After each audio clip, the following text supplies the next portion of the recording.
hybridization. This one's really, really easy, and that's why I like it, okay?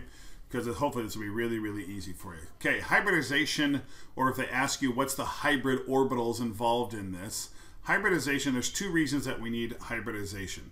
And let me explain it here just real quickly.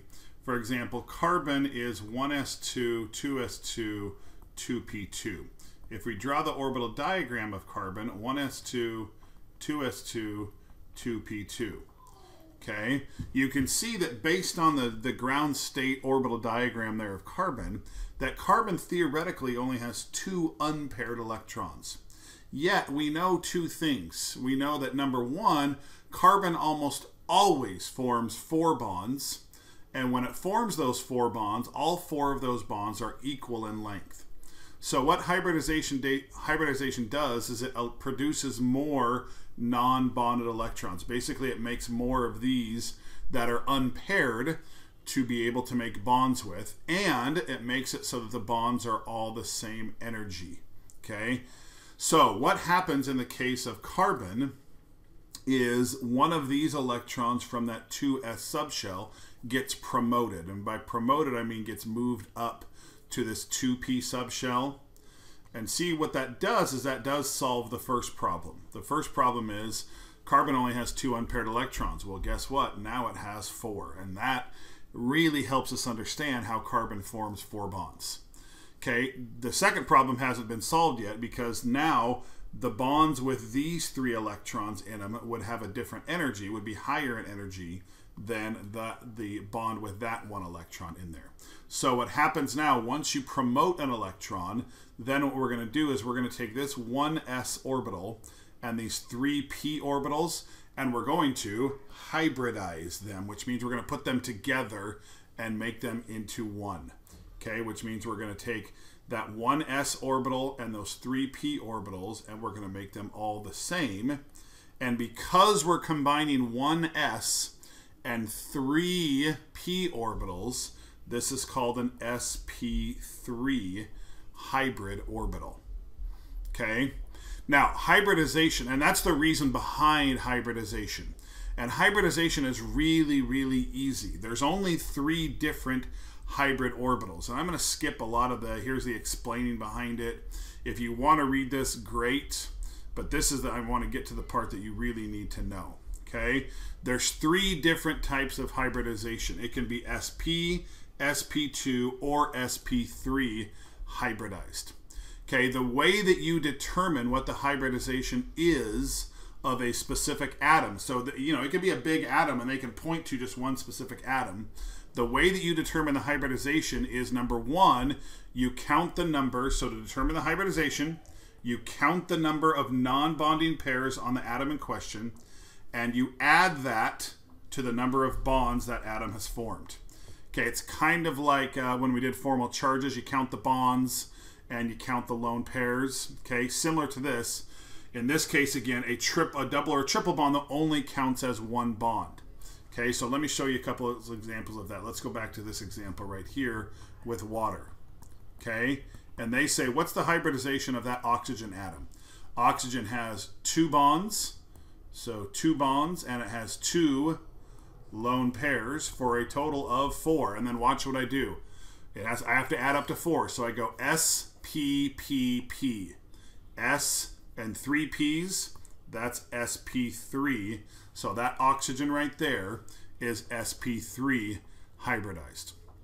Okay, now in this case with oxygen, remember oxygen ends in 2s2, 2p, 1, 2, 3, 4. In this case, we don't actually have to promote an electron. We just have to, and again, this is more detail than you need to know, but I want you to understand why oxygen is sp3 hybridized, is because, again, here's our 2 bonds right here. 1, 2. Those are the electrons used to make the bonds. These 4 electrons right here are the non-bonding pairs right here. Okay, well, how is that hybridized? Because again, those non-bonding pairs have the same energy as well. So we do have to take that 2s orbital and those 3 2p orbitals, combine them together to make an sp3 hybrid orbital, where you've got 2 pairs of electrons, 2 pairs of electrons, and then 2 non-bonded electrons that you are going to use. Those are going to be used for the bond, and again, those are the non-bonding electron pairs. Okay, in CO2, okay, CO2 looks like this, and yep, it really helps if you draw the Lewis electron dot diagram. What's the hybridization of that carbon atom? Well, there's 2 bonds and no lone pairs. So then just, again, it's S and then 1 P, or S and 2 P's, or S and 3 P's. That's it. Those are your only 3 choices. So in this case, with 2 bonds, it's just S and then 1 P. So that carbon is sp hybridized. Okay, let's go through a few more examples here. What's the hybridization of this carbon right here? Again, it's making 3 bonds. So we're going to go spp. So that carbon is sp2 hybridized. This carbon here has 4 bonds. So spp, that's sp3 hybridized. This carbon, well, that carbon would be, well, what would that carbon be? So it's got 1, 2, 3 bonds. Again, double bonds only count as 1 bond. So that carbon over there would be sp2 hybridized, spp with the 3 bonds. Okay, and I think every other carbon in there is either sp2 or sp3 hybridized. Okay, letter C, again, we can see a carbon atom here. It's forming 1, 2, 3 bonds. Again, they try to trick you with double bonds. Don't let them. A double bond is still just 1 bond in this case. So 3 bonds, spp, sp2 hybridized. Here's VbO2. Identify the hybridization of the valence orbitals of the Vb atom. So it's got 2 bonds, no lone pairs, sp hybridized. If VbO2 had the following Lewis electron dot diagram, what would the hybridization be? Well, again, we've got 2 bonds, 1, 2 bonds, and then we've got the 1 lone pair. So we've got one lone pair, 2 bonds is 3 all total. So spp is sp2 hybridized. Okay, and then the only other thing that goes along with this, and it kind of helps to understand why those double bonds don't count as 2 bonds, is because every single bond, whether it is a single bond like an F2, a double bond like an O2, or a triple bond like an N2, every single bond, double, single, or triple, has what's called a sigma bond. So this one has 1 sigma. This bond has 1 sigma, and it doesn't matter which one you make the sigma bond. Usually I make it the middle one, so 1 sigma bond. Every single bond, whether it's single, double, or triple, has 1 sigma bond, okay? When what's called a pi bond, yes, pi, like 3.14 is the word they use for it.